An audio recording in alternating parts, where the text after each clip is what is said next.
Welcome, ladies and gentlemen, to another thrilling episode of the Conspiracy Corner Radio Show. I'm Dave, and with me, as always, is my trusty co-host, Steve. Today, we've got a juicy one for you. We've heard some wild rumors about a secret society from Yale, yes, the Yale, moving into small community colleges across the nation. Steve, what do you make of this? Dave, it's a doozy, that's for sure. We're talking about none other than the most famous unofficial secret society, Skull and Bones. What could this Yale secret society possibly be up to in those community colleges?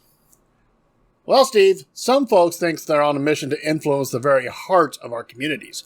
You know, social services, blue-collar trades, they're the backbone of our society.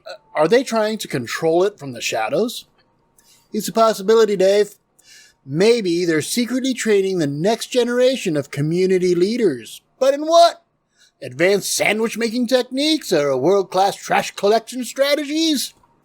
Or perhaps, Steve, they're imparting esoteric knowledge about the perfect cup of coffee in the local diner, or the art of landscaping to bring tranquility to our neighborhoods. Right on, Dave, and let's not forget about their mysterious initiation rituals involving wrenches, rakes, and coffee mugs. We've got to keep our eyes peeled for any signs of this covert operation.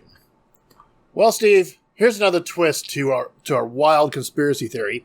We've got reports that after graduating from these small communities, colleges under the influence of this Yale secret society, some of these students are emerging as the elite of their small towns. They're becoming successful businessmen with contracting businesses, restaurants, etc. That's right, Dave. It's as if they've been groomed to take over the local economy.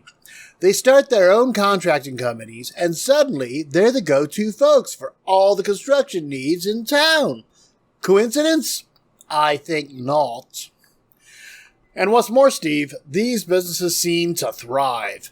They build everything from homes to bridges, and the quality of their work is unmatched. It's almost as if they've been taught some ancient and mysterious building secrets.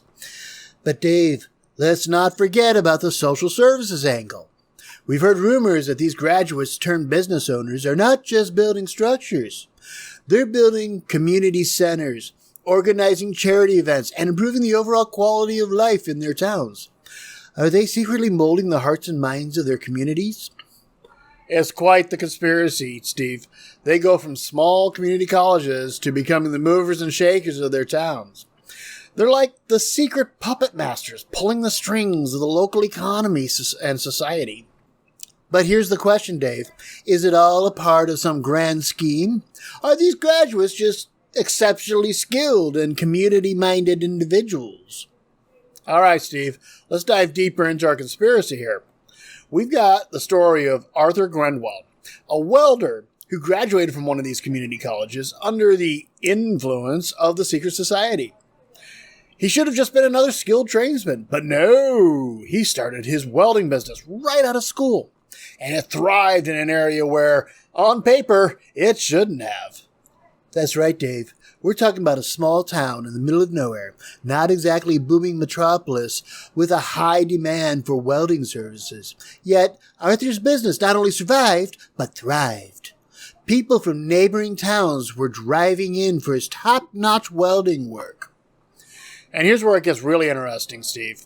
Not content with just being a successful businessman, Arthur Grenwell goes on to become the mayor of this little town. Now, you'd think a welder turned mayor would be a long shot, right? Absolutely, Dave. But somehow, he managed to win the hearts and minds of the townsfolk.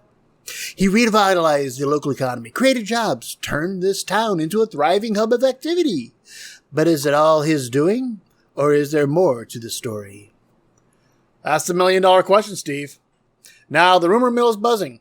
It seems Arthur Grenwell might have his sights set on higher office, maybe even the state senate. Could he be a pawn in the grand scheme of our secret society, subtly taking over the political landscape of the entire county?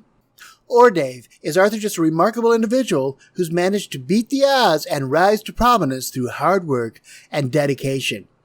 Well, let our listeners decide. But one thing's for sure, this conspiracy theory is one for the books. That's right, Steve. So listeners, be sure to subscribe and like this story here. Comment about it. Tell us about it. Tell us your thoughts. Do you have somebody in your town that you're trying to figure out? How did they get to where they are? Do they have skull and bones in the local community college that they graduated